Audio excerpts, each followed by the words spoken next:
Hello दोस्तों, welcome back on YouTube channel doctor agri business. और आज हम सॉइल साइंस के पार्ट 2 में बात करने वाले हैं सॉइल फॉर्मेशन का। सॉइल फॉर्मेशन में कौन कौन सा मटेरियल है जो इन्वॉल्व होता है, कौन कौन से फैक्टर हैं जो उसको इन्फ्लुएंस करते हैं, और कौन कौन से प्रोसेस है जिनके थ्रू सॉइल बनती है। तो हम स्टार्ट करेंगे दोस्तों।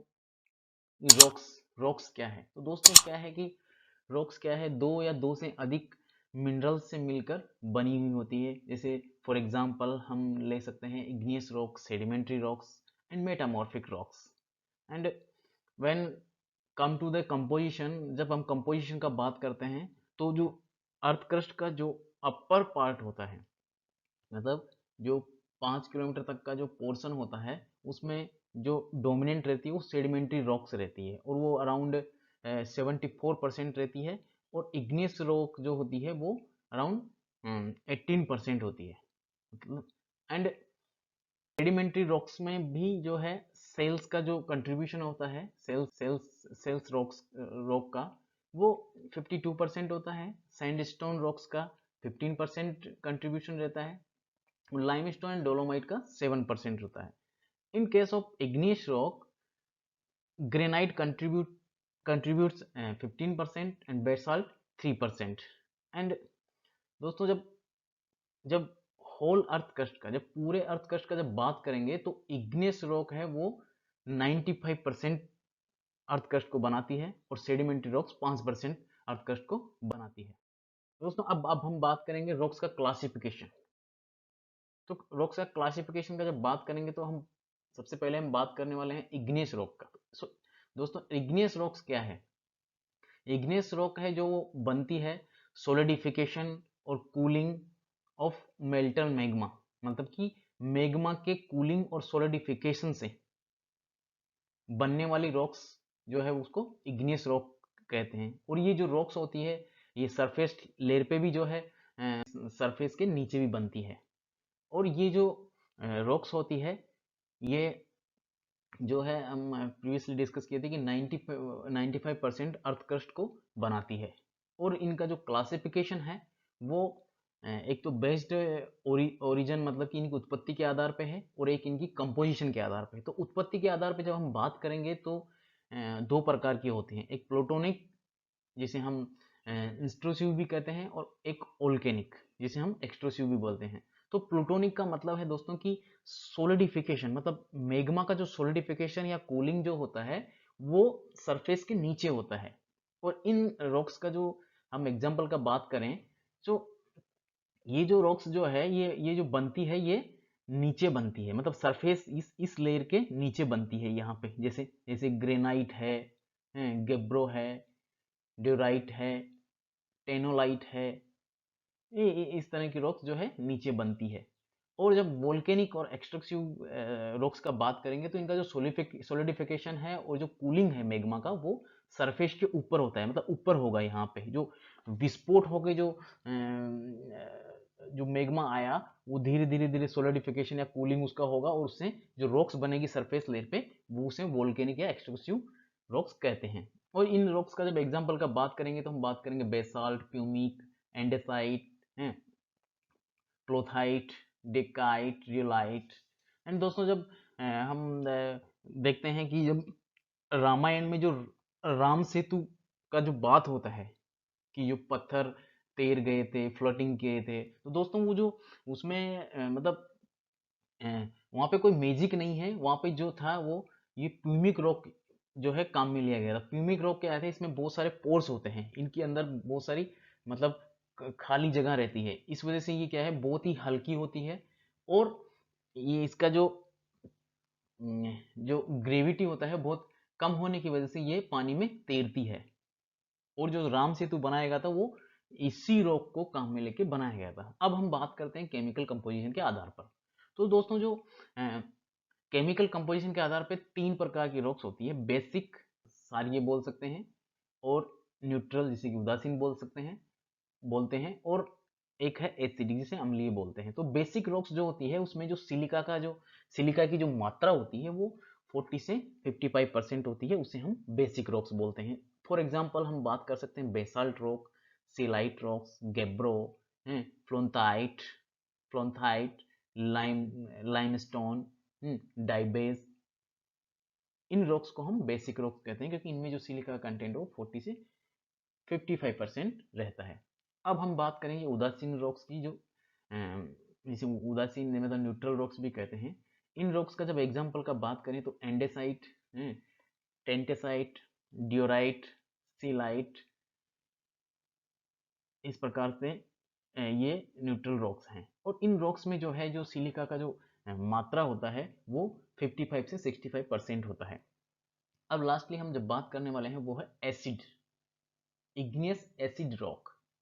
इसमें हम बात करेंगे जैसे ग्रेनाइट हुआ, डेकाइट हुआ, सैंडस्टोन हुआ, रियोलाइट हुआ। तो ये जो रॉक्स है इनमें जो सिलिका का जो मात्रा है, सिलिका का जो कंटेंट है वो 67 से 75% रहता है, इसलिए इन्हें एसिडिक सोइल बोलते हैं, एसिडिक रॉक्स बोलते हैं। ओके दोस्तों, अब हम बात करेंगे सेडिमेंट्री रॉक्स का। तो दोस्तों सेडिमेंट्री रॉक्स क्या है? सेडिमेंट्री रॉक्स जो है वो बनती है consolidation of sediments derived from the breaking down of pre existing rock. मतलब कि जो जो पहले से मौजूद जो रॉक्स हैं उनके ब्रेक डाउन मतलब उसके टूटने से, और उसका जो टूटने से उसका जो मटेरियल है, उसका जो टूटने के बाद जो मटेरियल है वो पोर्ट होगा, कहीं पे जाके डिपॉजिट होगा और फिर उसमें डाइजेनेसिस होगा। तो उन रॉक्स को हम सेडिमेंट्री रॉक्स बोलते हैं। तो हम सिंपल अगर बात करें तो जो सेडिमेंट्री रॉक्स है वो बनती है पहले उनका जो पहले प्री एग्जिस्टिंग मतलब पहले से जो रॉक्स है वहाँ पे उनका विदरिंग होगा, फिर उनका ट्रांसपोर्टेशन होगा, हैं, फिर ट्रांसपोर्टेशन होने के बाद उनका डिपोजिशन कहीं पे होगा। अब ट्रांसपोर्टेशन में हम बात कर सकते हैं, ये वाइंड से भी हो सकता है, विंड से भी हो सकता है, ये वाटर से भी हो सकता है, ये ग्लेशियर मतलब आइस से भी हो सकता है, और डिपोजिशन जाके कहीं होगा। उसके बाद इसमें डाइजेनेसिस होगा, फिर डाइजेनेसिस प्रोसेस होगा। तो इस तरह से सेडिमेंट्री रॉक्स बनती है। और जो ये जो रॉक्स हैं पहले हम डिस्कस किए थे कि 5% अर्थ क्रस्ट को बनाती है। अब इनका जब क्लासिफिकेशन का बात करेंगे तो इनका जो क्लासिफिकेशन है वो एक तो ओरिजिन के आधार पे है, हम कह सकते हैं मैकेनिकली और केमिकली। और केमिकली के भी दो प्रकार हैं, इनऑर्गेनिक और ऑर्गेनिक। तो हम बात करेंगे मैकेनिकली फॉर्मड, मतलब मैकेनिकली जो सेडिमेंट्री रॉक्स जो बनती है वो बनती है डिपोजिशन से और सीमेंटेशन प्रोसेस से। डिपोजिशन और सीमेंटेशन एरोजन प्रोडक्ट, मतलब कि कहीं से ग्लेशियर वाटर और विंड से जो आके एरोडेड होके, मतलब कि एक जगह से दूसरी जगह पे आके जो डिपोजिट हुआ और उसमें जो सीमेंटेशन के प्रोसेस से जो होगा उसको हम मैकेनिकल सेडिमेंट्री रॉक्स बोलेंगे। जैसे एग्जांपल के लिए हम बोलें सैंडस्टोन हुआ, सेल हुआ, इन सब का जो टेक्सचर होता है, मतलब कि इनका जो कणाकार होता है वो भी बहुत ही डिफरेंट डिफरेंट होता है। अब हम बात करेंगे केमिकली जो सेडिमेंट्री रॉक्स बनती है उनकी। तो इनऑर्गेनिकली जो बनती है, इनऑर्गेनिक रॉक्स जो सेडिमेंट्री रॉक्स जो बनती है वो एवोपोरेशन प्रेसिपिटेशन, मतलब कि पानी के वाष्पीकरण से और वर्षा के वर्षा से जो मटेरियल डिजोल्व होता है वाटर में उससे बनती है। जैसे जिप्सम हेलाइट जो है वो एवोपोरेशन प्रोसेस के थ्रू बनती है, और लाइमस्टोन डोलोमाइट जो है वो प्रिसिपिटेशन और फ्लोकुलेशन प्रोसेस की वजह से बनती है। अब हम बात करेंगे ऑर्गेनिकली या बायोकेमिकली सेडिमेंट्रिक रॉक्स का फॉर्मेशन। तो ये जो रॉक्स है वो एकुमुलेशन मतलब कि जमा होने से और कुछ आंशिक रूप से डिकम्पोजिशन जो ऑर्गेनिक रिमेन्स रहता है वो, मतलब कि ऑक्सीजन की कमी में जो ऑर्गेनिक्स पार्शियल डिकम्पोजिशन और उसका जो एकुमुलेशन मतलब जमा होता है उसको हम ऑर्गेनिकली या बायोकेमिकली सेडिमेंट्री रॉक्स फॉर्मेशन का प्रोसेस क्लासिफिकेशन में रखा गया है। जैसे लिग्नाइट हुआ, एंथ्रेसाइट हुआ, इस टाइप से। तो दोस्तों रॉक्स का जो लास्ट में जो बात करेंगे वो है मेटामॉर्फिक रॉक्स। सो मेटामॉर्फिक रॉक्स क्या है दोस्तों?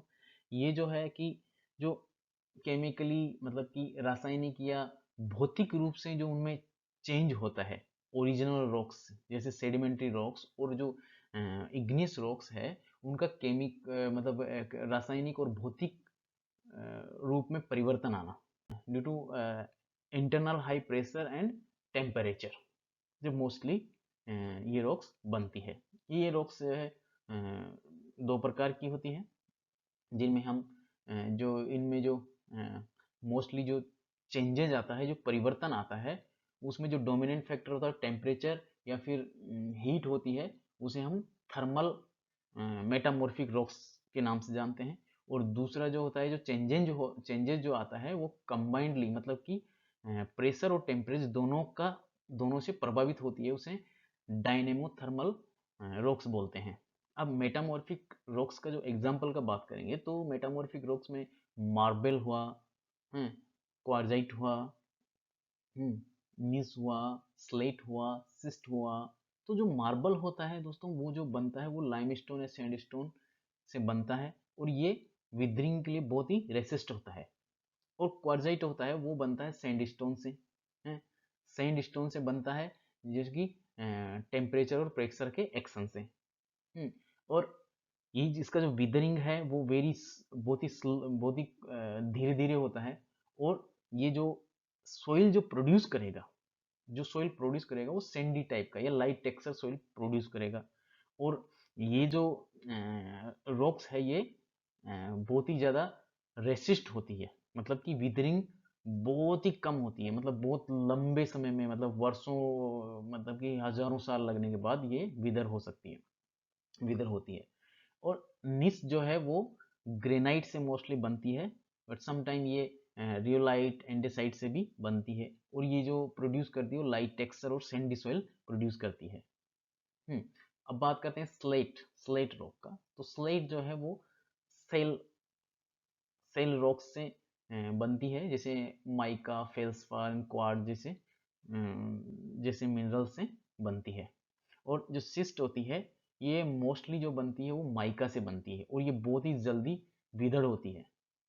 और ये जो प्रोड्यूस करेगी वो वर्मिकुलाइट और क्वार्ट्ज प्रोड्यूस करती है सोइल में बनाती है जैसे वर्मिकुलाइट जो मिनरल होता है उसको बनाती है। तो दोस्तों जो ये जो मेटामॉर्फिक रॉक्स होती है वो आप यहाँ देख सकते हैं कि जो इग्नियस रॉक है उससे जो विदर होके जो सेडिमेंट है वो जाके डिपॉजिट हुआ है और डिपॉजिट होके फिर सेडिमेंट जो है कहीं वहाँ से ट्रांसपोर्ट हुआ और यहाँ डिपोजिशन होके यहाँ पे डाइजेनिस होके सेडिमेंट्री रॉक्स बनाया। फिर उससे क्या होता है दोस्तों कुछ प्रेशर और कुछ टेम्परेचर की वजह से वो मेटामॉर्फिक रॉक्स में चेंज हो जाती है। और ये मेटामॉर्फिक रॉक्स है फिर ये वो कई सालों हजारों लाखों सालों बाद ये एक इनमें वोल्केनिक इरप्शन होता है मतलब विस्फोट होता है उसकी वजह से फिर मैग्मा निकलता है लावा निकलता है और लावा से फिर इग्नियस रॉक बनती है। तो ये जो इस रॉक्स का जो है साइकिल चलता रहता है दोस्तों। तो ये आप देख सकते हैं यहाँ पे कि रॉक्स का साइकिल कैसा होता है उसका बनने का है उसका ये तो दोस्तों जो आपको मैंने बताया था कि जैसे जो इग्नियस रॉक्स होती है वो वोल्केनिक इरप्शन से मतलब कि ज्वालामुखी के विस्फोट होने के बाद जो उसके ठंडा होने से जो रॉक्स बनती है वो इग्नियस रॉक्स होती है और बाद में उसका जो विदरिंग होता है तो वो सेडिमेंट्री रॉक्स बनाती है। और जब उस सेडिमेंट्री रॉक्स में वहाँ पे जो इंटरनल हाई टेम्परेचर और प्रेशर की वजह से वो मेटामॉर्फिक रॉक्स में कन्वर्ट होती है और और कई और लाखों साल बाद जब कभी वापस से ज्वालामुखी या वोल्केनिक इरप्शन जब आता है तो ये फिर से विस्फोट होती है और फिर से नया इग्नियस रॉक्स बनाती है। अब हम बात करने वाले हैं दोस्तों मिनरल्स का। तो दोस्तों मिनरल्स क्या होता है? मिनरल्स क्या है दोस्तों? एक तो ये नेचुरली पाया जाता है और एक ये इनऑर्गेनिक सॉलिड मटेरियल होता है। और दूसरा जो इसका जो स्ट्रक्चर होता है इसका जो कंपोजिशन होता है वो होमोजीनियसली रहता है और एक पर्टिकुलर और एक फिक्स स्ट्रक्चर में अरेंज रहता है। और इसका जो मतलब जियोमेट्रिक फॉर्म मतलब कि वहाँ पे जो है वो फिक्स रहेगा। जैसे जैसे हम एग्जांपल के लिए हम जैसे क्वार्ट्ज का एग्जांपल लें तो जैसे सिलिकॉन ऑक्साइड है तो सिलिकॉन ऑक्साइड का वहाँ पे फिक्स रहेगा, जैसे कैल्साइट है तो कैल्शियम कार्बोनेट है, जिप्सम है तो जैसे कैल्शियम सल्फेट और 2 मॉलिक्यूल ऑफ वाटर है, इस टाइप से। अब हम मिनरल्स का जब क्लासिफिकेशन का जब बात करेंगे दोस्तों, तो क्लासिफिकेशन इसका 3 प्रकार से क्लासिफिकेशन किया है। एक तो ओरिजिन के आधार पर, और एक इसकी पाई जाने वाली मात्रा अमाउंट के आधार पर, और एक इसकी स्पेसिफिक ग्रेविटी के आधार पर। तो जब हम फर्स्ट हम बात करेंगे ओरिजिन के आधार पे, तो ओरिजिन के आधार पे मिनरल्स को दो दो कैटेगरी में कैटेगराइज किया है, primary minerals and secondary minerals. Primary minerals वो होते हैं जो रॉक्स का ओरिजिनल मतलब कि रॉक्स को मुख्यतः बनाते हैं और ओरिजिनल कंपोनेंट होते हैं, और ये रॉक्स को बनाने में मुख्य भूमिका रखते हैं। और इनकी जो मात्रा होती है रॉक्स में वो 95 से 98% होती है। जैसे हम एग्जांपल की बात करें तो ओलिवाइन हुआ, पायरिजिन्स हुआ, एम्फीबॉल्स हुआ, माइका हुआ, फेल्सपार हुआ, क्वार्ट्ज हुआ, तो ये सब है प्राइमरी मिनरल्स में आते हैं। सेकेंडरी मिनरल्स का हम जब बात करें तो ये क्या होता है, जब प्राइमरी मिनरल्स की का जब विदरिंग होता है तो इनसे बनता है, जैसे मोंटमोरेलनाइट है, वर्मिकुलाइट है, केओलिनाइट है, क्लोराइट है, तो ये सब जो है प्राइमरी मिनरल्स की विदरिंग होने से के बाद बनने वाले मिनरल्स होते हैं। और ये जो है वो क्या बोलते हैं 2 से 5% ही क्या बोलते हैं ओरिजिनल रॉक्स में पाए जाते हैं। अब हम बात करते हैं मात्रा के आधार पर, बेस्ड ऑन अमाउंट। तो अमाउंट के आधार पर ये एसेंशियल और एसेसरी मिनरल्स में रखा गया है। जैसे कि जो एसेंशियल मिनरल्स है मतलब वो लार्ज मतलब कि ज़्यादा मात्रा में पाए जाते हैं, जैसे 95 से 98%। ओके, और जो एसेसरी मिनरल्स है वो बहुत ही स्मॉल अमाउंट में, जैसे 2 से 5% हम इसको मानते हैं। जैसे एसेसरी मिनरल्स का जब हम बात करें तो ये एपेटाइट हुआ, पायराइट हुआ, मैग्नेटाइट हुआ, तो ये मतलब बहुत ही कम मात्रा में पाए जाते हैं। अब जब स्पेसिफिक ग्रेविटी के आधार पे जब करते हैं तो ये लाइट और हेवी मिनरल्स में रखा गया। तो लाइट मिनरल्स किसे बोलते हैं, जो कि जिसका जो स्पेसिफिक ग्रेविटी है वो लेस देन 2.85 होता है, जैसे कि क्वार्ट्ज हुआ, फेल्सपार हुआ, मस्कोवाइट हुआ, तो इनका जो स्पेसिफिक ग्रेविटी है वो लेस देन 2.85 होता है। जो हैवी मिनरल्स होता है उनका जो स्पेसिफिक ग्रेविटी है वो मोर देन 2.85 होता है। जैसे एग्जांपल के तौर पे हम लें तो पायराइट हुआ, ओलिवाइन हुआ, हेमेटाइट हुआ, ओगाइट हुआ, हॉर्नब्लैंड हुआ, एम्फीबॉल्स हुआ, तो इत्यादि को हम हैवी मिनरल्स में रखते हैं। अब दोस्तों हम बात करेंगे रॉक्स और मिनरल्स की विदरिंग की। तो दोस्तों विदरिंग जो है वो 3 प्रकार की होती है। फिजिकल विदरिंग जिसे हम भौतिक अपघटन भी कहते हैं, और एक केमिकल विदरिंग जिसे हम रासायनिक अपघटन कहते हैं, एक बायोलॉजिकल विदरिंग जिसे हम जैविक अपघटन कहते हैं। तो दोस्तों फिजिकल विदरिंग में जो मोस्टली जो एजेंट है और जो फैक्टर हैं वो हम बात करेंगे, जैसे टेम्परेचर है, वाटर है, आइस है, विंड है। तो जो टेम्परेचर होता है दोस्तों, जो टेम्परेचर से जो विदरिंग होती है उसे एक्सप्लोरेशन और ओनियन टाइप विदरिंग होती है। मतलब कि क्या होता है कि जैसे कोई रॉक्स है तो वो रॉक्स है ना, उसका लेयर्स लेयर्स टेम्परेचर का कम ज़्यादा होने की वजह से उसमें कुछ ब्रेकडाउन होगा, वो टूटेगी और उसका पीलिंग आउट होता है, मतलब एक के बाद एक लेयर उतरता रहता है। जैसे हम प्याज में लेयर्स होता है ना, उस टाइप से लेयर्स उतरता है टेम्परेचर की वजह से, और उसे हम एक्सप्लेनेशन या ओनियन टाइप विदरिंग बोलते हैं। दूसरा है वाटर। वाटर जो है मोस्ट इंपॉर्टेंट और प्रोनाउंस एजेंट है, मतलब कि वाटर से सबसे ज़्यादा विदरिंग देखा गया है। जैसे क्या होता है कि जहाँ पे वाटर होगा वहाँ पे क्या बोलते हैं केमिकल और बायोलॉजिकल विदरिंग भी ज़्यादा होगी, क्योंकि मॉइस्चर जो है कोई भी रिएक्शन को भी करने में हेल्पफुल होता है, और माइक्रो ऑर्गेनिज्म के लिए भी मॉइस्चर ज़रूरी होती है। और तीसरा होता है आइस। आइस क्या होता है, जैसे क्या होता है जैसे हिमालय पर्वत है तो वहाँ पे जब आइस पिघलता है तो एक स्थान से जब वो मूव करता है, एक प्लेस से मूव करता है तो दूसरे प्लेस पे जाने पे वो बहुत सारा डिस्टेंस को कवर करता है। तो उस डिस्टेंस में क्या होता है, जो मिनरल्स होता है और रॉक्स होती है वो विदर्ड हो जाती है, मतलब कि ब्रेक डाउन हो जाती है। और तीसरा फोर्थ है जो वो है विंड।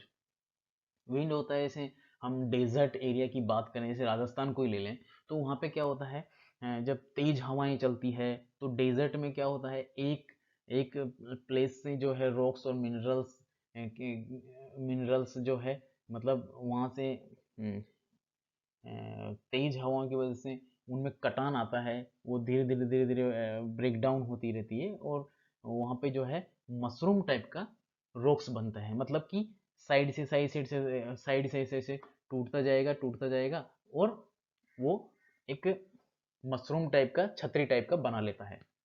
ओके, अब हम बात करते हैं केमिकल विदरिंग की। तो दोस्तों केमिकल विदरिंग की जब बात करेंगे तो बात करेंगे हम पहले सॉल्यूशन की। तो सॉल्यूशन में क्या है दोस्तों, जो कोई भी रिएक्शन होता है तो उसमें सॉल्यूशन मतलब कि वाटर जो है वो यूनिवर्सल सॉल्वेंट के रूप में माना जाता है, क्योंकि इसकी जो है डाइलेक्ट्रिक कांस्टेंट है वो ज़्यादा होता है।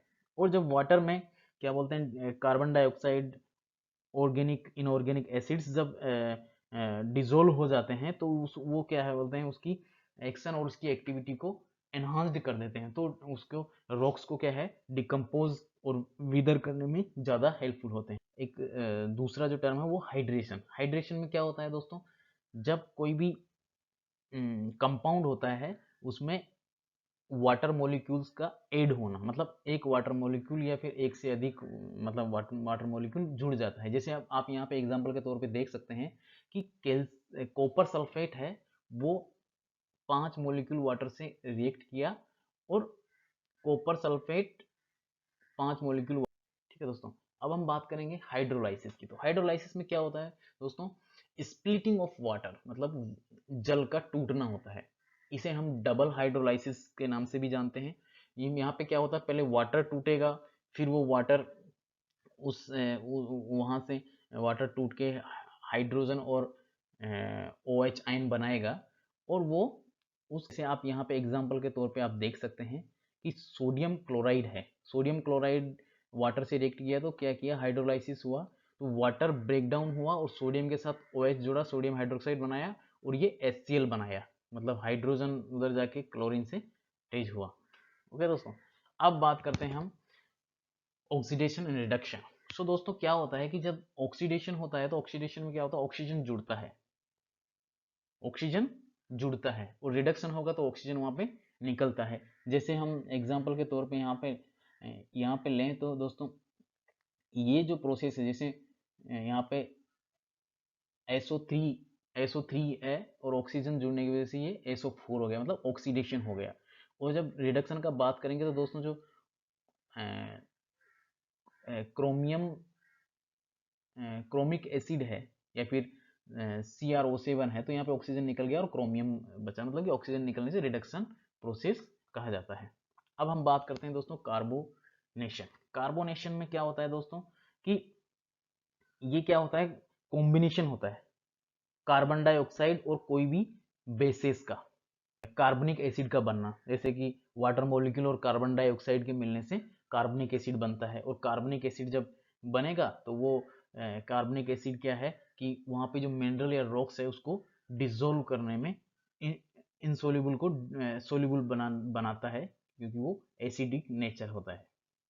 ओके दोस्तों, ओके। और अब जो तीसरा नंबर का जो विदरिंग है वो है बायोलॉजिकल विदरिंग। तो बायोलॉजिकल विदरिंग में क्या होता है दोस्तों कि बायोलॉजिकल एजेंट उसमें रोल प्ले करते हैं। जैसे हम मैन एंड एनिमल्स हुआ, जैसे आदमी क्या करता है कि रॉक्स को और चट्टानों को कुछ काम से वहाँ पे तोड़ता है, उनको काटता है।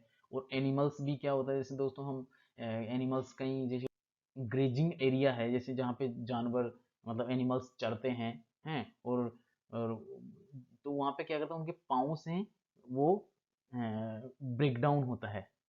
ओके, और दूसरा होता है हायर हायर प्लांट रूट्स। तो क्या होता है कि जो प्लांट रूट्स है वो क्या करता है, रॉक्स में स्पेस बना लेता है। रूट्स का जो साइज है वो क्या बोलते हैं गर्थ है वो बढ़ता जाता है, तो वहाँ पे जो है रॉक्स का और मिनरल्स में एक्सपेंड होता है और वो ब्रेक डाउन होने लगता है, तो ये भी रोल प्ले करते हैं। और होता है माइक्रो ऑर्गेनिज्म। दोस्तों माइक्रो ऑर्गेनिज्म क्या होते हैं, जो अपना प्रोसेस करते हैं, अपनी जो एक्टिविटी जब एक्टिव होते हैं तो वो कार्बन डाइऑक्साइड और ऑर्गेनिक एसिड्स जो है रिलीज करते हैं। जो ऑर्गेनिक एसिड्स और कार्बन डाइऑक्साइड है वो कैपेबल होते हैं विदरिंग के लिए, क्योंकि वो एसिड होता है, और एसिड जब कोई भी रॉक्स या मिनरल्स जो है साल्ट से जब कनेक्ट होगा तो वो उसको ब्रेक डाउन करेगा।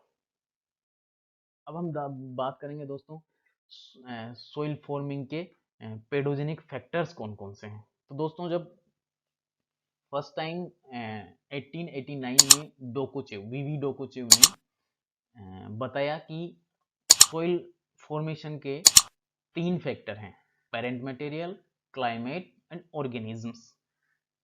उसके बाद 1941 में जेनी नामक साइंटिस्ट आया और उसने बोला कि नहीं, 3 नहीं होते, 5 फैक्टर होते हैं, पेरेंट मटेरियल, क्लाइमेट, बायोस्फीयर। इसने क्या, ऑर्गेनिज्म को बायोस्फीयर में लिया, और 2 और चीज इसने ऐड किया, वो क्या था, रिलीफ टोपोग्राफी या time and time.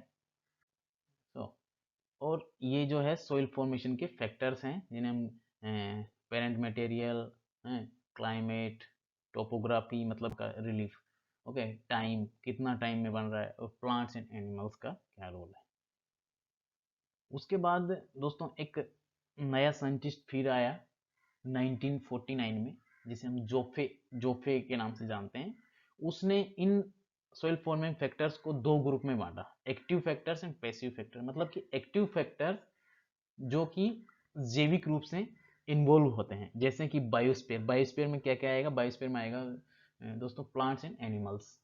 And climate, climate most important role play करता है कि जहाँ पे वहाँ पे मॉइस्चर, उस वहाँ का टेम्परेचर, ये सब बहुत एक्टिव रोल प्ले करता है। और उसके बाद पैसिव फैक्टर्स में parent material, relief and time, ये है।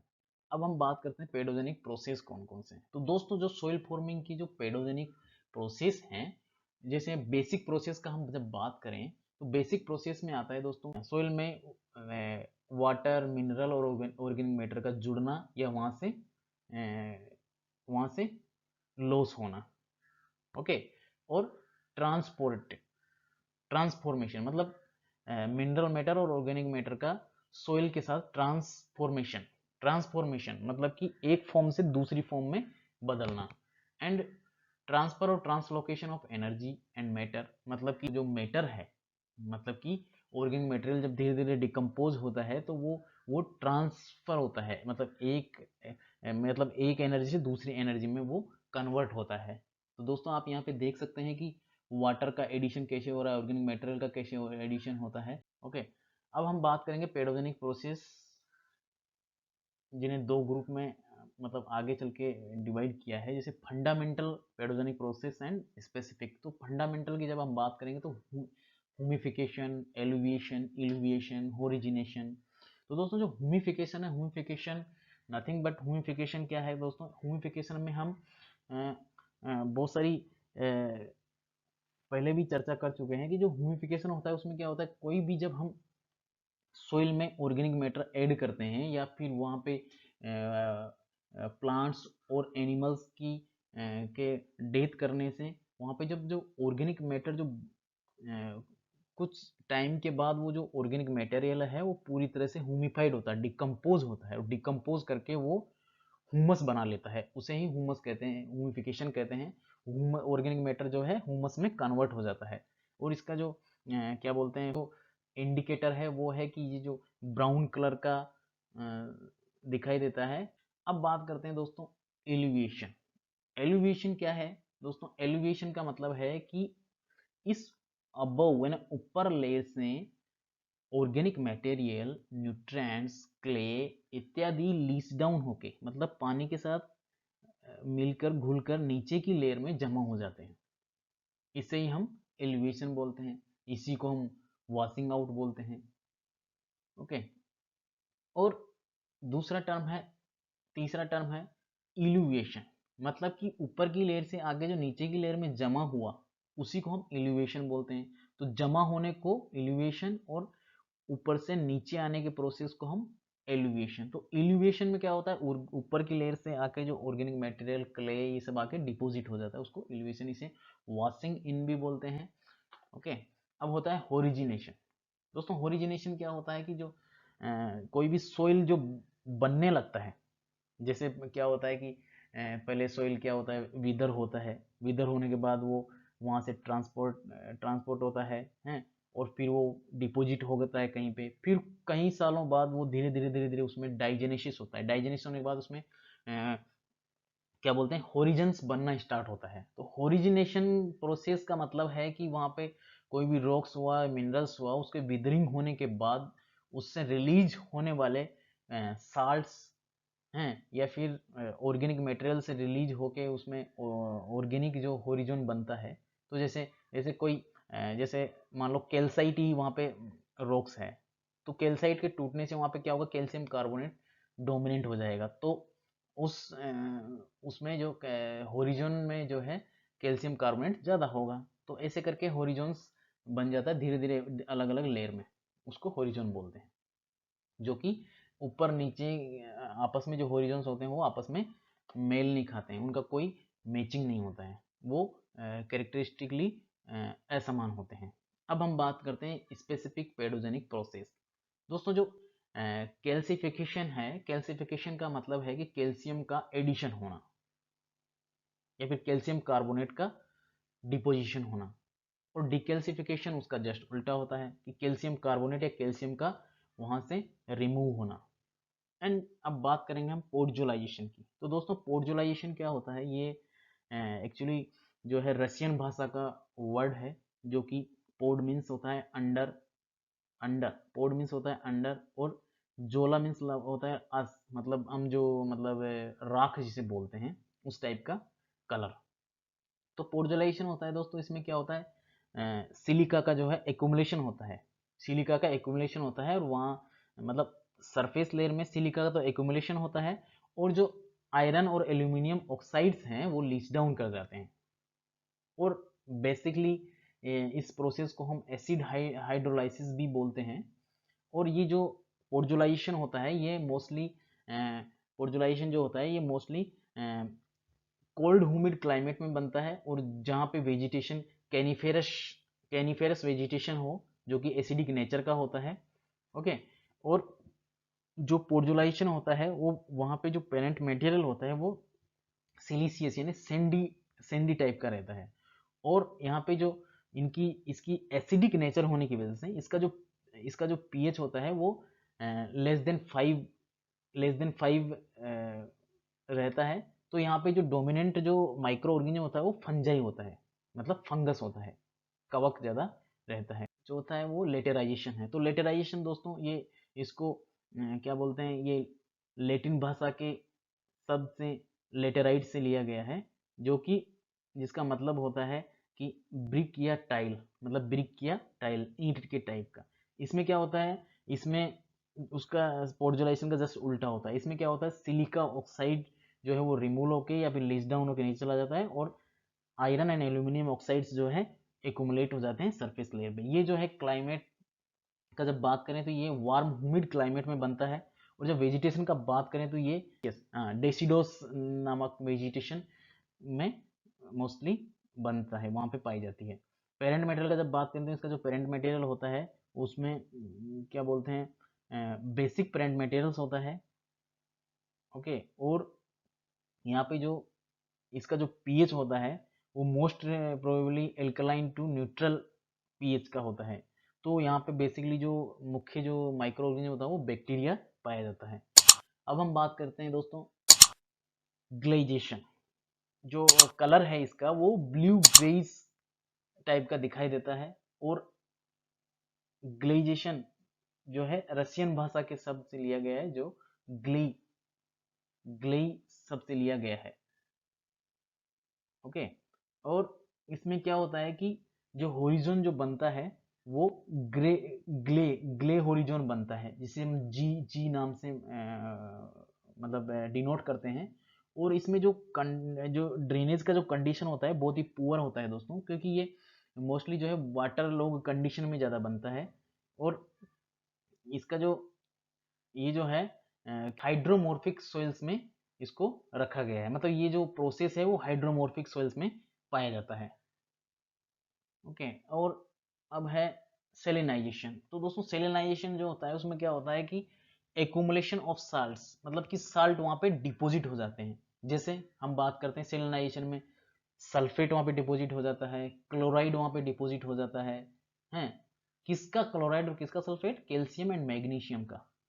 ओके, और ये मोस्टली जो सेलिनाइजेशन प्रोसेस या फिर प्रोसेस है वो एरिड और सेमी एरिड क्लाइमेट में मुख्यतः डोमिनेंट रहता है। और जब एल्कलाइन का बात करें तो एल्कलाइन में क्या होता है कि जो सोडियम का कार्बोनेट और बाइकार्बोनेट डिपॉजिट हो जाता है, मोस्ट डोमिनेंट हो जाता है, और सोडियम का एंड कैल्शियम मैग्नीशियम का जो क्लोराइड और सल्फेट है वो कम मात्रा में होता है। तो यहाँ पे जो मोस्टली जो बनता है वो सोडियम कार्बोनेट और सोडियम बाइकार्बोनेट बनता है, जो कि एल्कलिनिटी के लिए मोस्ट रेस्पॉन्सिबल होता है। अब हम बात करते हैं पेडोटर्बेशन। पेडोटर्बेशन क्या होता है दोस्तों? पेडोटर्बेशन होता है मतलब कि सोइल का मिश्रण, मिक्स्ड ऑफ सोइल, सोइल का मिक्सअप होना।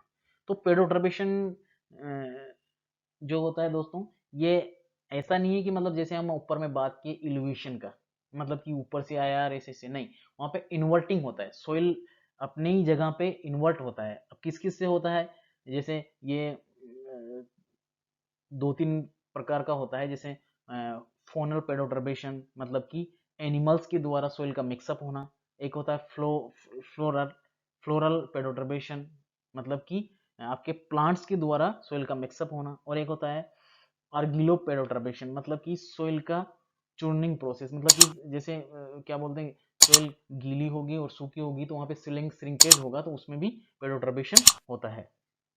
तो देखते रहिए आपका अपना channel doctor agri business and जुड़े रहिए हमारे साथ। हम ऐसे ही एग्रीकल्चर के और भी सब्जेक्ट के वीडियोस लाएंगे और सॉइल साइंस के भी और पार्ट्स का भी हम वीडियोस लाएंगे। Thank you.